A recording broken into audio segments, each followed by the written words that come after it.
Good morning, Mr. and Mrs. Filimona. Thanks so much for coming to discuss Joseph. Good morning.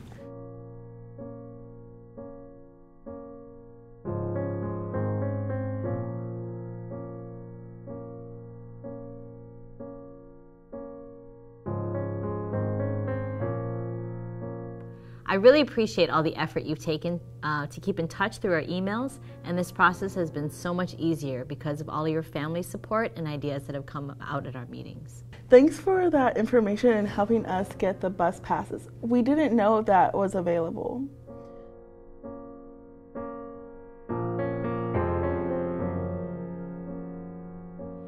How has the move been? Are you settling into your new jobs well? How is Joseph adjusting at home? We don't plan on staying in that place long, just until I save up more and we can move into our own apartment. The job is good. I might take another position with my cousin if something comes through. Better pay. My work hours are not so good for Joseph, and he misses me, but he's okay. He has lots of friends from church and he spends time with them. Joseph is so lucky to have such hardworking parents. He must really appreciate you both.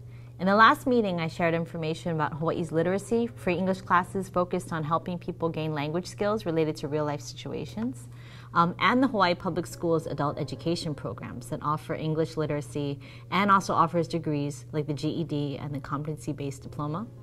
I wanted to bring those flyers again in case you or anyone you know might be interested. I already speak English, but when my wife did go for almost 6 months to the one at the housing, I didn't know they had one in Waipahu too. I thought they were all in town. Maybe I'll show my sister and see if she wants to do it too. Although I've presented this before and you said there's no need, I am obligated to offer interpretation services to you at no charge.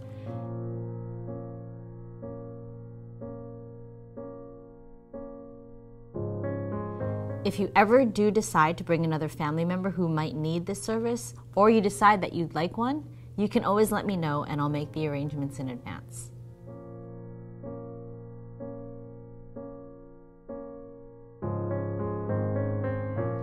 Can we bring our pastor and his auntie since we both work after school? The auntie helps more with Joseph's homework, and sometimes he is with his cousins at church with the youth pastor after school or weekends too.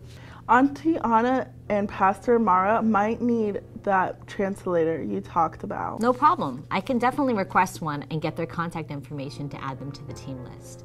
You're really fortunate to have such an involved support group.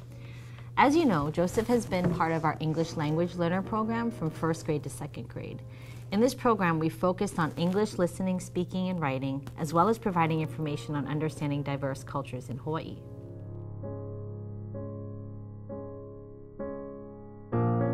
We've sent home monthly bulletins on the topics we cover in this program and also discussed his progress in reading, writing, speaking, and improvements in interactions with his peers. How often does he need to do that? Does it take away from his time in class? I don't want him singled out as an outsider. Last year, Joseph attended twice a week, 30 minutes per session, and this year he's only going once a week for 30 minutes. The school uses the World-Class Instructional Design and Assessment, WIDA, English Language Development, ELD, standards to determine the student's progress or if he's achieved the ELL exit requirements. When Joseph first came to our school, we gave him the WIDA Access Placement Test, WAPT, to test his English language proficiency. The results helped determine what specific kind of English language support he needed to progress in school. In the ELL program, we test students every year using the WIDA English Proficiency Assessment called Access. And based on the results, Joseph still requires support with language. So he goes every Wednesday during our English period. He doesn't miss PE, art, science, or any extracurricular time with his peers.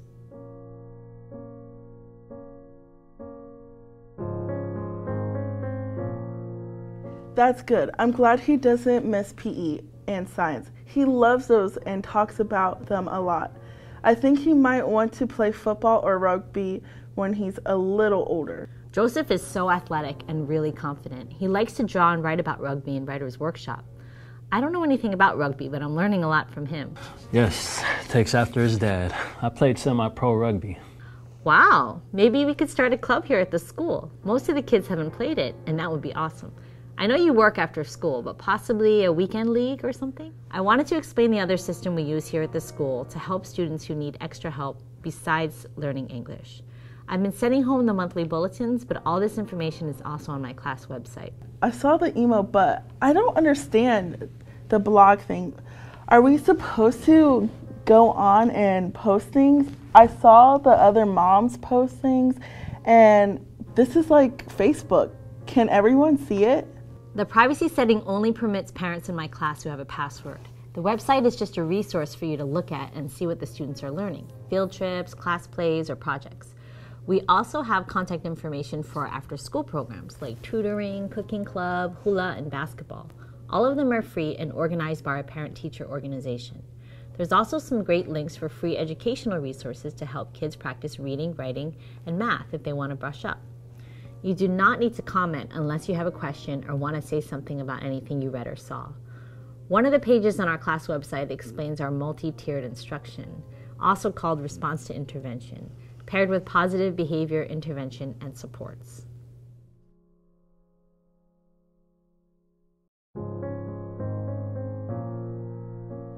I remember you telling me all about this at our last meeting. I did work on those things you mentioned at home with Joseph. I just can't always be there to do all that with him. I know it's a lot of information, and I can really see how much effort you've made to help Joseph be successful at school. I want to review those things I was sharing since your husband wasn't here for our previous meeting. Multi-tiered instruction is a school-wide system we use to meet all students at all levels. Here's a visual.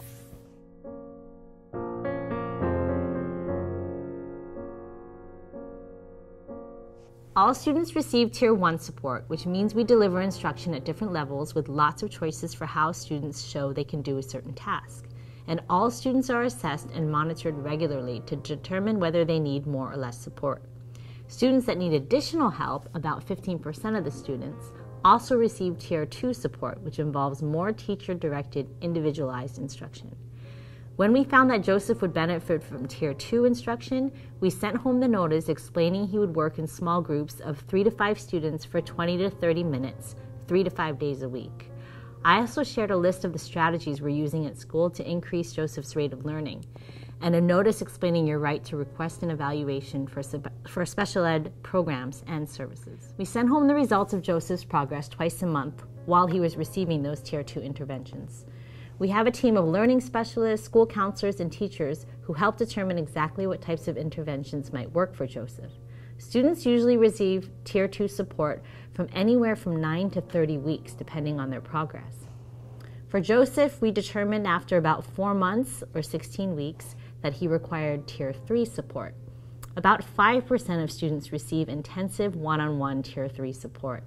I sent home another notice and met with your wife explaining that even with the ELL and the Tier 2 support, Joseph was still not improving at a pace that would enable him to do the curriculum at our grade level. Joseph works with a learning specialist one-on-one or with one other peer, anywhere from 30 to 60 minutes, 4 days per week. I sent home weekly progress reports in Joseph's school-home communication folder, and I emailed PDF copies to the email address you gave me. Well, if you keep taking him out of his normal class for all these special sessions, for his English, and for his RTI stuff, then I think he gets behind, no?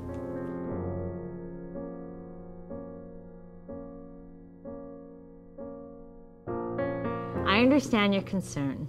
That's really valid. When Joseph works in smaller groups, we found he's much more engaged and confident. In larger groups, he tends to be more shy, but he really comes out of his shell.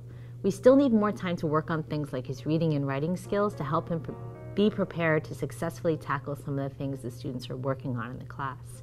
Otherwise, it would kind of be like throwing him into 10-foot waves before teaching him the basics of swimming and letting him practice in the shallow, mellow waters first. My dad just threw me in, sink or swim. That's how you learn. I don't know why he needs all these ELL, RTI, PBIS things. Can't you just teach him? If all of this isn't helping him, can't he just repeat second grade another year until he catches up? Joseph is a wonderful student. He's so hardworking and gets along with all of his peers. He always has a smile and loves learning. I want you to know how grateful I feel to have him in my class. All of these letters and acronyms are just fancy ways of saying we're supporting him in the best way possible. Yes, you are doing a lot, it sounds like. I actually thought you were sending home too many reports sometimes. I can definitely change it so you only receive emails for the things that I send, but by law, I have to send some of the documents certified mail to make sure you receive a hard copy. I've been sharing so much, and I really want to pause and listen to you folks and hear about your perspective on Joseph. You are the true experts on your son, and I want to know your concerns and hopes for him. I just think Joseph wants to feel normal, and we came here thinking he'll go to college or at least not have to do a job in the hot sun his whole life. He can just be hard-headed, stubborn, and lazy. Do you think he's slow? Maybe we should take away some privileges at home until he gets his grades up. He's not doing anything wrong. I assure you that he is trying his hardest. Tell me more about your thoughts on Joseph, his strengths, what works well for him at home to motivate him, and his feelings about school and his future. Families' personal account of their expectations, challenges, etc. regarding their child is profoundly important. Be sure to not only acknowledge them as the primary source of information, taking precedent over all the numbers and data presented from the RTI progress monitoring. Listen and take this information into consideration to guide the decisions you make in developing the student's plans. The final segment will skip to the conclusion of the meeting. Allow parents as little or as much time to share. The depth and duration of their sharing will vary significantly depending on the family. I share the same optimism you have for your son. I truly believe we can help him be as successful as possible. Given all the information gathered, we'd like to request your written consent to conduct an initial evaluation to determine if Joseph will be eligible for special education.